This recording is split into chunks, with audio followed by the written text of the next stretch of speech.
Channel को share करें, subscribe करें, नए पोस्ट पाने के लिए बेल आइकन दबाएं। धन्यवाद। ॐ भास्कराय विद्महे महाद्युतिकराय धीमहि तन्नो आदित्य प्रचोदयात्। सिद्ध मंत्र तंत्र पर आपका स्वागत है। साधकों, आज भानु सप्तमी का दुर्लभ संयोग है। जब रविवार के दिन सप्तमी तिथि आती है, इस दिन सूर्यदेव की पूजा करने से वर्षभर की सूर्य उपासना के समान फल मिलता है। आरोग्य, तेज, सम्मान और सफलता के लिए यह दिन सबसे शक्तिशाली माना गया है। आज मैं आपके लिए लेकर आई हूँ सूर्य गायत्री मंत्र। प्रातःकाल सूर्योदय के समय पूर्व दिशा की ओर मुख करके लाल वस्त्र धारण करके इस मंत्र का 108 बार जाप करें और सूर्यदेव को जल अर्घ्य दें। सूर्य दोष शांत होगा और जीवन में नई ऊर्जा का संचार होगा। ये मंत्र मैं आप सभी के लिए 108 बार जाप करके दे रही हूँ। कृपया इसे प्रतिदिन सुने। मंत्र सुनने मात्र से भी उतना ही फल मिलता है जितना जपने से। चैनल को शेयर करें, सब्सक्राइब अवश्य करें। भगवान की कृपा आप सभी पर और आपके परिवार पर सदा बरसती रहे। आदेश। ओम भास्कराय विद्महे महाद्युतिकराय धीमहि तन्नो आदित्य प्रचोदयात्।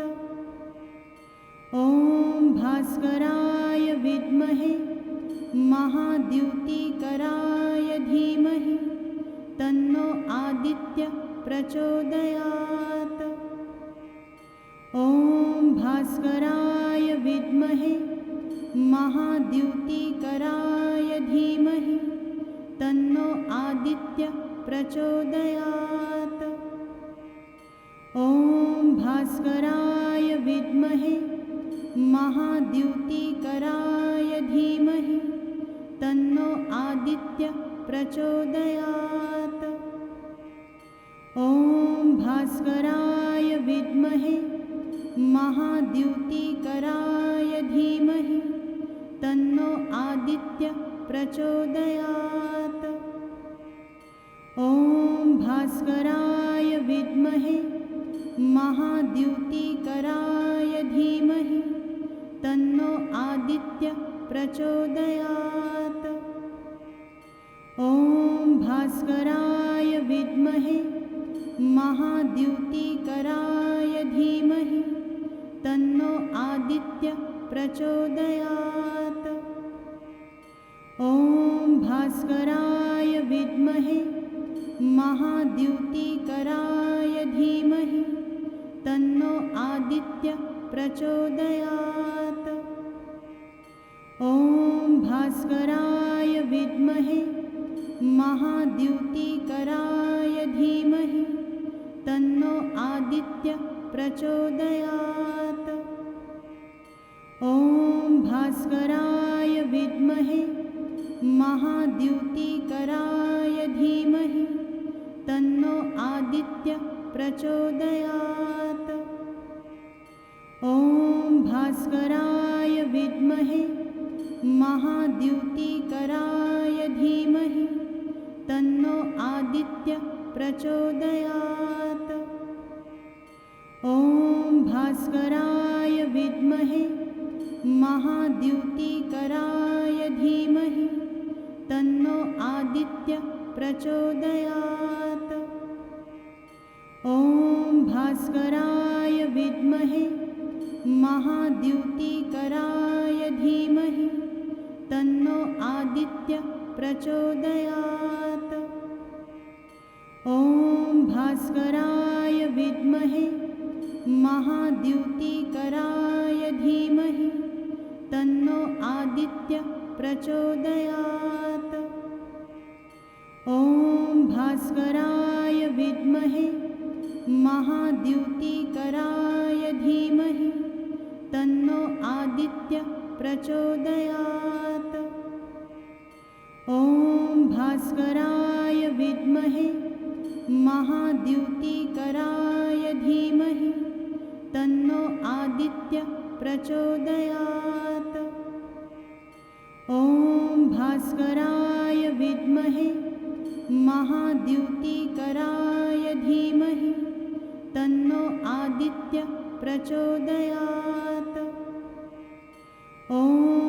भास्कराय विद्महे महाद्युतिकराय धीमहि तन्नो आदित्य प्रचोदयात्।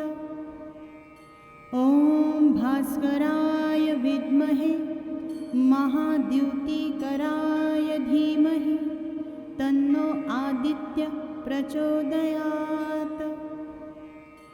ॐ भास्कराय विद्महे महाद्युतिकराय धीमहि तन्नो आदित्य प्रचोदयात्। ॐ भास्कराय विद्महे महाद्युतिकराय धीमहि तन्नो आदित्य प्रचोदयात्। ॐ भास्कराय विद्महे महाद्युतिकराय धीमहि तन्नो आदित्य प्रचोदयात्। ॐ भास्कराय विद्महे महाद्युतिकराय धीमहि तन्नो आदित्य प्रचोदयात्। ॐ भास्कराय विद्महे महाद्युतिकराय धीमहि तन्नो आदित्य प्रचोदयात्। ॐ भास्कराय विद्महे महाद्युतिकराय धीमहि तन्नो आदित्य प्रचोदयात्। ॐ भास्कराय विद्महे महाद्युतिकराय धीमहि तन्नो आदित्य प्रचोदयात्।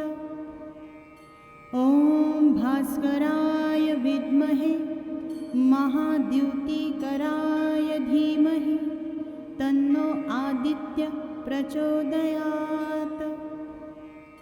ॐ भास्कराय विद्महे महाद्युतिकराय धीमहि तन्नो आदित्य प्रचोदयात्। ॐ भास्कराय विद्महे महाद्युतिकराय धीमहि तन्नो आदित्य प्रचोदयात्। ॐ भास्कराय विद्महे महाद्युतिकराय धीमहि तन्नो आदित्य प्रचोदयात्। ॐ भास्कराय विद्महे महाद्युतिकराय धीमहि तन्नो आदित्य प्रचोदयात्। ॐ भास्कराय विद्महे महाद्युतिकराय धीमहि तन्नो आदित्य प्रचोदयात्। ॐ भास्कराय विद्महे महाद्युतिकराय धीमहि तन्नो आदित्य प्रचोदयात्। ॐ भास्कराय विद्महे महाद्युतिकराय धीमहि तन्नो आदित्य प्रचोदयात्। ॐ भास्कराय विद्महे महाद्युतिकराय धीमहि तन्नो आदित्य प्रचोदयात्। ॐ भास्कराय विद्महे महाद्युतिकराय धीमहि तन्नो आदित्य प्रचोदयात्। ॐ भास्कराय विद्महे महाद्युतिकराय धीमहि तन्नो आदित्य प्रचोदयात्। ॐ भास्कराय विद्महे महाद्युतिकराय धीमहि तन्नो आदित्य प्रचोदयात्। ॐ भास्कराय विद्महे महाद्युतिकराय धीमहि तन्नो आदित्य प्रचोदयात्। ॐ भास्कराय विद्महे महाद्युतिकराय धीमहि तन्नो आदित्य प्रचोदयात्। ॐ भास्कराय विद्महे महाद्युतिकराय धीमहि तन्नो आदित्य प्रचोदयात्। ॐ भास्कराय विद्महे महाद्युतिकराय धीमहि तन्नो आदित्य प्रचोदयात्। ॐ भास्कराय विद्महे महाद्युतिकराय धीमहि तन्नो आदित्य प्रचोदयात्। ॐ भास्कराय विद्महे महाद्युतिकराय धीमहि तन्नो आदित्य प्रचोदयात्। ॐ भास्कराय विद्महे महाद्युतिकराय धीमहि तन्नो आदित्य प्रचोदयात्। ॐ भास्कराय विद्महे महाद्युतिकराय धीमहि तन्नो आदित्य प्रचोदयात्। ॐ भास्कराय विद्महे महाद्युतिकराय धीमहि तन्नो आदित्य प्रचोदयात्। ॐ भास्कराय विद्महे महाद्युतिकराय धीमहि तन्नो आदित्य प्रचोदयात्। ॐ भास्कराय विद्महे महाद्युतिकराय धीमहि तन्नो आदित्य प्रचोदयात्। ॐ भास्कराय विद्महे महाद्युतिकराय धीमहि तन्नो आदित्य प्रचोदयात्। ॐ भास्कराय विद्महे महाद्युतिकराय धीमहि तन्नो आदित्य प्रचोदयात्। ॐ भास्कराय विद्महे महाद्युतिकराय धीमहि तन्नो आदित्य प्रचोदयात्। ॐ भास्कराय विद्महे महाद्युतिकराय धीमहि तन्नो आदित्य प्रचोदयात्। ॐ भास्कराय विद्महे महाद्युतिकराय धीमहि तन्नो आदित्य प्रचोदयात्। ॐ भास्कराय विद्महे महाद्युतिकराय धीमहि तन्नो आदित्य प्रचोदयात्। ॐ भास्कराय विद्महे महाद्युतिकराय धीमहि तन्नो आदित्य प्रचोदयात्। ॐ भास्कराय विद्महे महाद्युतिकराय धीमहि तन्नो आदित्य प्रचोदयात्। ॐ भास्कराय विद्महे महाद्युतिकराय धीमहि तन्नो आदित्य प्रचोदयात्।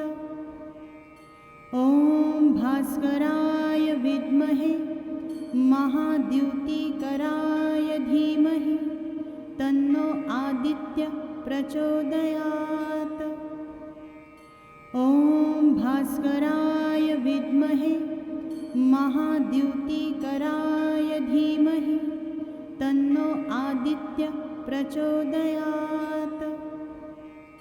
ॐ भास्कराय विद्महे महाद्युतिकराय धीमहि तन्नो आदित्य प्रचोदयात्।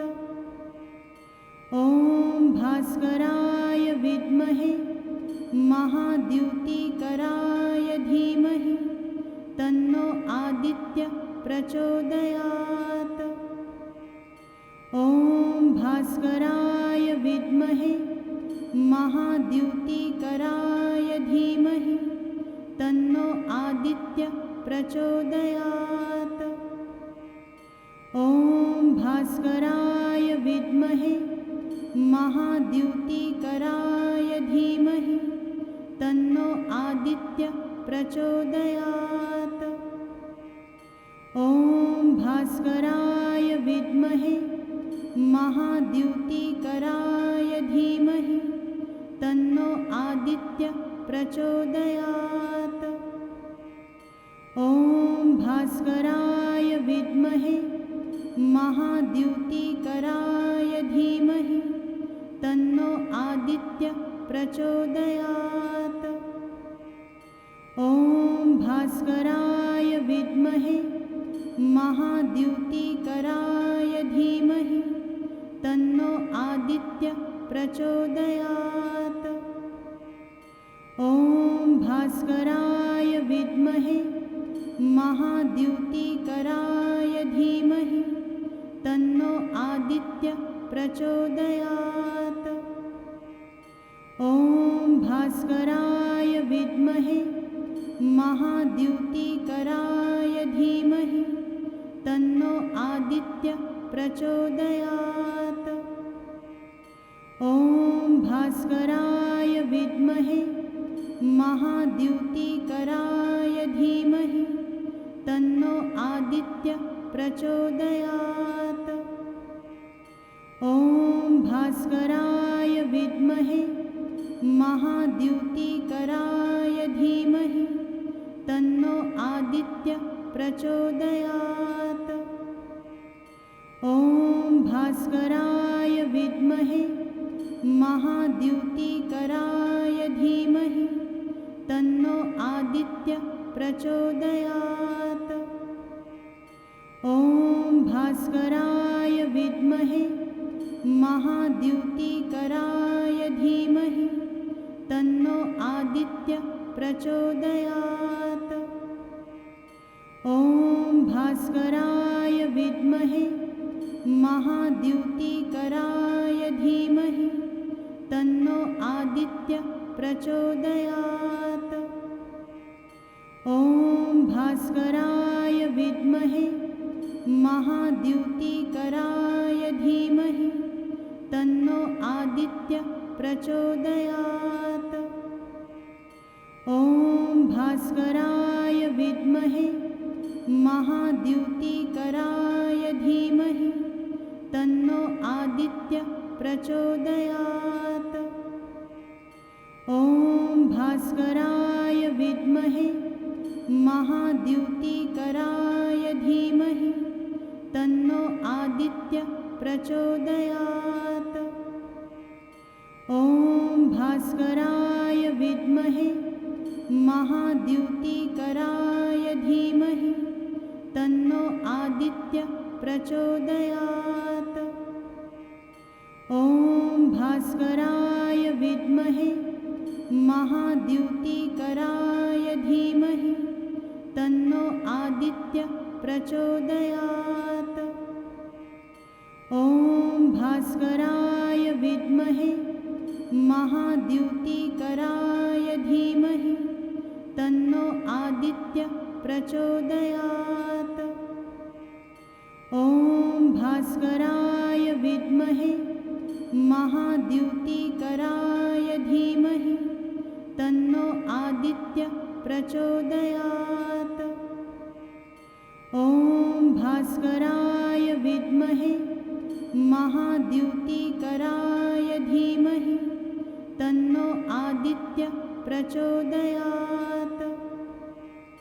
ॐ भास्कराय विद्महे महाद्युतिकराय धीमहि तन्नो आदित्य प्रचोदयात्। ॐ भास्कराय विद्महे महाद्युतिकराय धीमहि तन्नो आदित्य प्रचोदयात्। ॐ भास्कराय विद्महे महाद्युतिकराय धीमहि तन्नो आदित्य प्रचोदयात्। भास्कराय विद्महे महाद्युतिकराय धीमहि तन्नो आदित्य प्रचोदयात्। ॐ भास्कराय विद्महे महाद्युतिकराय धीमहि तन्नो आदित्य प्रचोदयात्। ॐ भास्कराय विद्महे महाद्युतिकराय धीमहि तन्नो आदित्य प्रचोदयात्। ॐ भास्कराय विद्महे महाद्युतिकराय धीमहि तन्नो आदित्य प्रचोदयात्। ॐ भास्कराय विद्महे महाद्युतिकराय धीमहि तन्नो आदित्य प्रचोदयात्। ॐ भास्कराय विद्महे महाद्युतिकराय धीमहि तन्नो आदित्य प्रचोदयात्। ॐ भास्कराय विद्महे महाद्युतिकराय धीमहि तन्नो आदित्य प्रचोदयात्। ॐ भास्कराय विद्महे महाद्युतिकराय धीमहि तन्नो आदित्य प्रचोदयात्। ॐ भास्कराय विद्महे महाद्युतिकराय धीमहि तन्नो आदित्य प्रचोदयात्। ॐ भास्कराय विद्महे महाद्युतिकराय धीमहि तन्नो आदित्य प्रचोदयात्। ॐ भास्कराय विद्महे महाद्युतिकराय धीमहि तन्नो आदित्य प्रचोदयात्। ॐ भास्कराय विद्महे महाद्युतिकराय धीमहि तन्नो आदित्य प्रचोदयात्। ॐ भास्कराय विद्महे महाद्युतिकराय धीमहि तन्नो आदित्य प्रचोदयात्। ॐ भास्कराय विद्महे महाद्युतिकराय धीमहि तन्नो आदित्य प्रचोदयात्। ॐ भास्कराय विद्महे महाद्युतिकराय धीमहि तन्नो आदित्य प्रचोदयात्। ॐ भास्कराय विद्महे महाद्युतिकराय धीमहि तन्नो आदित्य प्रचोदयात्। ॐ भास्कराय विद्महे महाद्युतिकराय धीमहि तन्नो आदित्य प्रचोदयात्। ॐ भास्कराय विद्महे महाद्युतिकराय धीमहि तन्नो आदित्य प्रचोदयात्। चैनल को शेयर करें, सब्सक्राइब करें, नए पोस्ट पाने के लिए बेल आइकन दबाएं। धन्यवाद।